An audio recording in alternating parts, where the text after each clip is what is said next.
রাষ্ট্রপতির পদত্যাগ নিয়ে একটা গুঞ্জন হচ্ছে, আসলে কি রাষ্ট্রপতি পদত্যাগ করছেন কিনা, আইনি প্রক্রিয়ার কি পরবর্তী রাষ্ট্রপতি কে হচ্ছেন সবকিছু নিয়ে কাইন্ডলি একটু জানাবেন।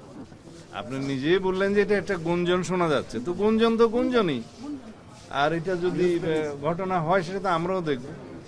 রাষ্ট্রপতি পদত্যাগ করছেন আপনি বললেন যে এটা একটা গুঞ্জন, না, গুঞ্জন বলি না, গণমাধ্যমের খবরে গণমাধ্যমে আসছে, তো হতে পারে আপনারা রাষ্ট্রপতিকে জিজ্ঞেস করতে পারেন। না, মানে মন্ত্রী একটু কাইন্ডলি যদি বলেন প্রক্রিয়াটা কি আছে।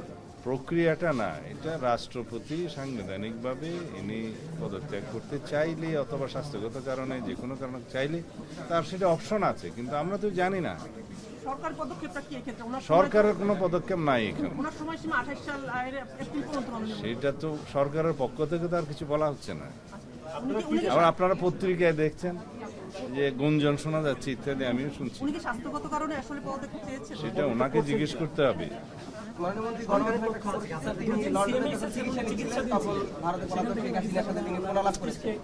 না, উনি চিকিৎসাতে কিছুদিন আগে বিদেশে গিয়েছিলেন, তো চিকিৎসা তো নিতেই পারে অসুস্থ হলে।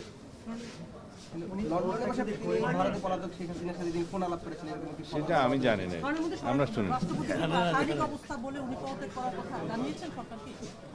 না, এটা সরকারকে জানানোর কথা না। যদি মহামান্য রাষ্ট্রপতি স্বাস্থ্যগত কারণে হোক যে কোনো কারণে পদত্যাগ করতে চান, সেই অপশন তো ওনারা আছে। এখানে সরকারের পক্ষ থেকে কিছু বলা হয়নি, আমিও এগুলো পত্রিকায় শুনছি।